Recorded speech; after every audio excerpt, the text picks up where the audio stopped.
Hello everybody, Ragan here, and today we're back with another Ragan reviews.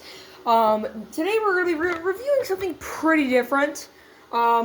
This is a Lionel 162-27-027 boxcar, produced by Lionel, and I'm not sure the exact date this car was produced, but I think it was around 1986, I'm going to say, because that's when the set that I got this car in came from. Now, you might be asking, Ragan, why the heck are you reviewing this stupid piece of plastic from a pretty bad era in Lionel history? Well, this car is pretty strange, in my opinion. And honestly, I'll get to that now.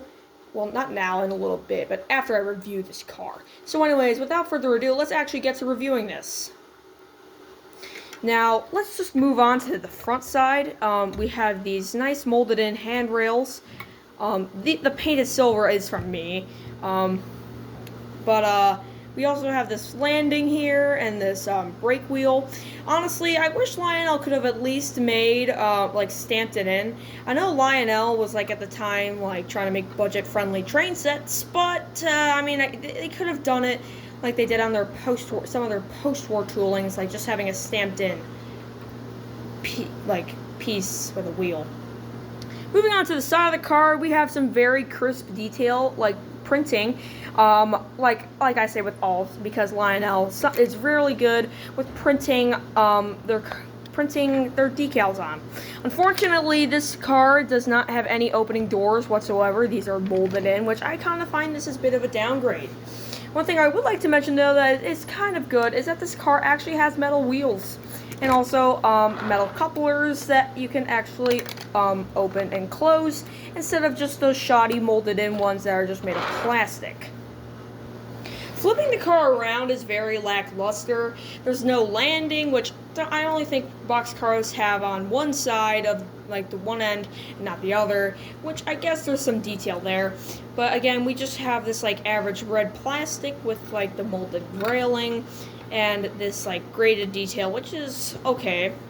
So yeah, that's pretty much the review of this car cosmetically. Now, you guys remember earlier in this video when I said this car is pretty odd?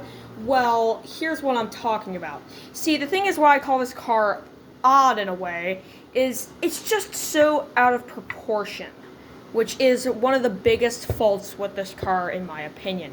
Let me show an example of a normal car from around this era, boxcar, compared to this one.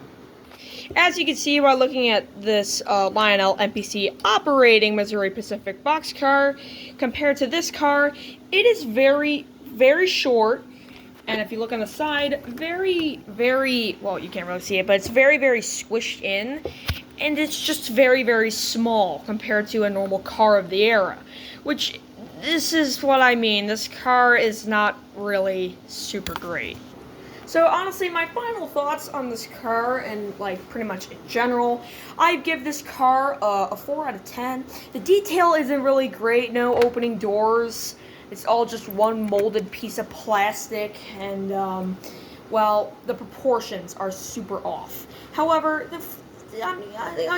however, at least it has some good couplers and metal wheels instead of just shoddy plastic ones. So I'll give it that then. But, I don't know, this car is not really great. If you're looking for just a budget-friendly rolling stock that can run an old 027, I recommend, I guess, picking it up, especially the ones with metal wheels, not plastic ones. But honestly, if you're actually, experienced, a modeler who, just, buys rolling stock, who just wants to run trains, this is not really a great car, as it's pretty much out of proportion with all your other rolling stock and even engines.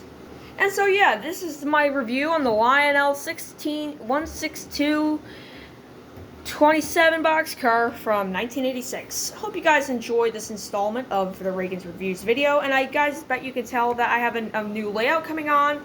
So I probably will make a new video of a tour of this layout so far and what I plan to do soon. So with always, watch out for that video.